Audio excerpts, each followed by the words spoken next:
Welcome back to Daily Dose of Space. Today, we're looking at something that astronomers honestly didn't expect to see. Not with the James Webb telescope, not this early, and definitely not with this level of confidence. A new analysis of Webb data suggests that a distant galaxy, designated ZEFPS 1823, may contain far less dark matter than predicted, and possibly almost none at all. If this result holds up, it challenges one of the fundamental pillars of modern cosmology: the idea that galaxies must be built inside massive halos of dark matter. Without that halo, galaxy formation shouldn't work the way we think it does. But Webb is seeing something different, and today we are going to break down why this discovery matters, how scientists figured this out, what this galaxy actually looks like, and what it means for our understanding of the universe. What this galaxy is and why it's strange. ZEFPS 1823 is located billions of light-years away in a region Webb has been surveying as part of its deep field cosmology programs. Astronomers weren't looking for anything unusual. They were measuring the motion of stars inside the galaxy to estimate its mass. Usually, this is straightforward. If the stars are moving fast, the galaxy must be massive.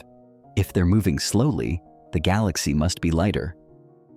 But something didn't add up. For this galaxy, the rotation speeds were far too low for a normal dark matter-dominated system. A galaxy this large should have a huge invisible halo holding it together. Instead, its motion looked more like a compact, low-mass system with almost no dark matter at all. This is the kind of result that forces astronomers to double-check everything. It's not the kind of discovery anyone wants to rush. How Webb can see dark matter without seeing it. To understand why this matters, we need to look at how mass is measured in galaxies. Webb doesn't directly detect dark matter. It can't. Dark matter doesn't emit light, but it does detect motion. If stars or gas clouds move faster than visible matter alone can explain, dark matter is the missing piece. In ZEFPS 1823, Webb measured the spectral lines of stars, the broadening caused by motion, and the velocity distribution across the galaxy. Every measurement pointed to the same conclusion. The mass of the galaxy, based on motion, matched almost exactly the mass of its stars. No large extra mass that would represent a dark matter halo. Now, this doesn't automatically mean zero dark matter, but it does mean far below expected levels, which is enough to raise serious questions.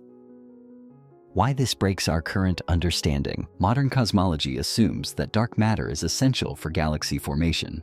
According to the LCDM model, dark matter collapses first. It forms a gravitational well. Gas falls into that well. Stars form inside it, so a galaxy without dark matter, or with too little, shouldn't form in the early universe at all. Yet, Webb may have just found one. If confirmed, this opens multiple possibilities. Our understanding of early galaxy formation may be incomplete. Dark matter might not behave the way we think. Some galaxies might form through alternate pathways. The structure of the early universe could be more complex than models predict. This one object wouldn't destroy the dark matter theory, but it would force refinements. And that's what's exciting scientists the most. This case forces us to think differently. Possible explanations. Astronomers are already discussing several possibilities. 1. The galaxy does have dark matter, but in an unusual distribution. Maybe the dark matter halo is far more extended and diffuse. If so, Webb wouldn't see its effects in the inner region. This is possible, but it would require physics we don't fully understand. 2. Ultra-compact baryonic galaxies. Some galaxy types might form through rapid collapse of gas, bypassing the usual dark matter-driven process. Rare, but not impossible. 3. Tidal stripping. Interactions with a larger galaxy can tear away dark matter, but for ZEFPS 1823, there's no strong evidence of interaction. 4. early universe physics was different. This is the most speculative option, but also one of the most interesting. Maybe dark matter influenced structure formation differently in the early universe, or in a way that isn't accounted for in current models. For now, astronomers are being very cautious. Extraordinary claims require extraordinary evidence. What Webb will do next. Scientists are already planning follow-up measurements. Deeper spectroscopy, mapping rotation curves across more regions, observing gas motions, not just stars checking for signs of gravitational interactions. If the second round of data confirms the low dark matter content, ZEFPS 1823 could become one of the most important galaxies ever discovered. It would be a real test for the LCDM model, not because it disproves it, but because it highlights the gaps we still need to fill. This is exactly why the James Webb Telescope exists, to reveal the parts of the universe we didn't know we were missing. What this means for cosmology.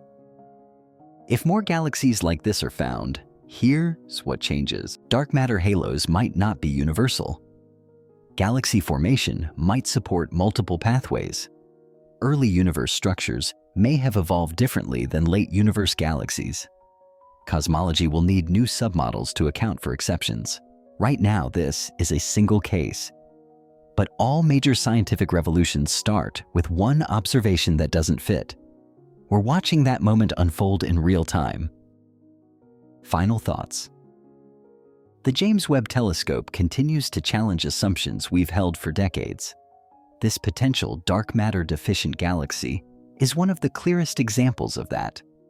Whether the result holds up or not, it pushes astronomers to refine theories, improve models, and continue testing ideas against the universe itself. And that is exactly how science is supposed to work. If follow-up observations reveal something new, you'll hear about it here first.